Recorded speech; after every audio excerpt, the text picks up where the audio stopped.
As the Trump administration cracks down on immigration, Pope Francis addresses the bishops of the United States about the issue. The Holy Father also urged Catholics to consider the justness of laws and policies in light of the dignity and rights of people. EWTN Vatican News Correspondent Colm Flynn has more.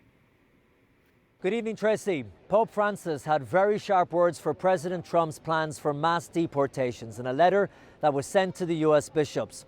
The Pope warned that the forceful removal of people because of their illegal status deprives them of, quote, their inherent dignity and will end badly. Now, in this letter, Pope Francis said that he was concerned about what was happening in the United States, but he did say that nations have the right to defend themselves and keep their communities safe from criminals. But he went on to explain that, quote, the act of deporting people who, in many cases, have left their own land for reasons of extreme poverty, insecurity, exploitation, persecution, or serious deterioration of the environment, damages the dignity of men and women and of entire families, placing them in a state of particular vulnerability, end quote.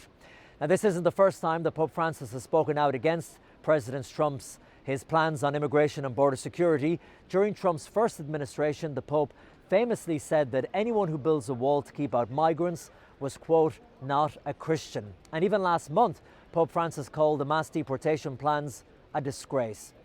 In this letter to the U.S. bishops, Pope Francis referenced biblical stories of migration, the people of Israel, the book of Exodus, and Jesus' own experience, reminding the bishops of people's right to seek shelter and safety in other lands.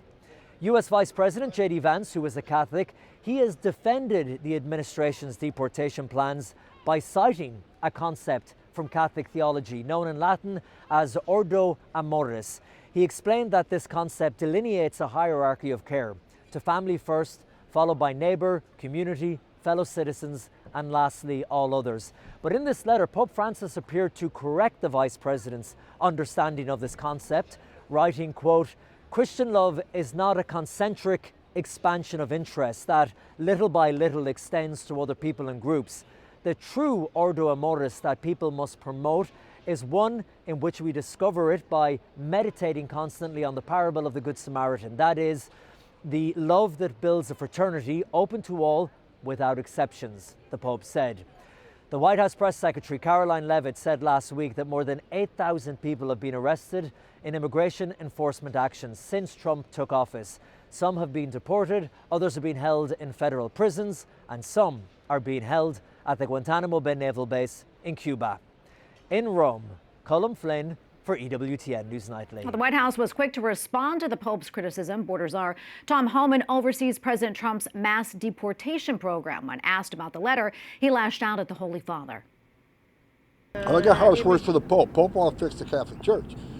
I'm saying this as a lifelong Catholic. I was baptized Catholic. I was First Communion as a Catholic. Confirmation as a Catholic. He ought to fix the Catholic Church and concentrate on his work and leave border enforcement to us. He wants to attack us for securing our border. He's got a wall around the Vatican, does he not? So he's got a wall around to protect his people and himself, but we can't have a wall around the United States. So I wish he'd stick to the Catholic Church and fix that and leave border enforcement to us.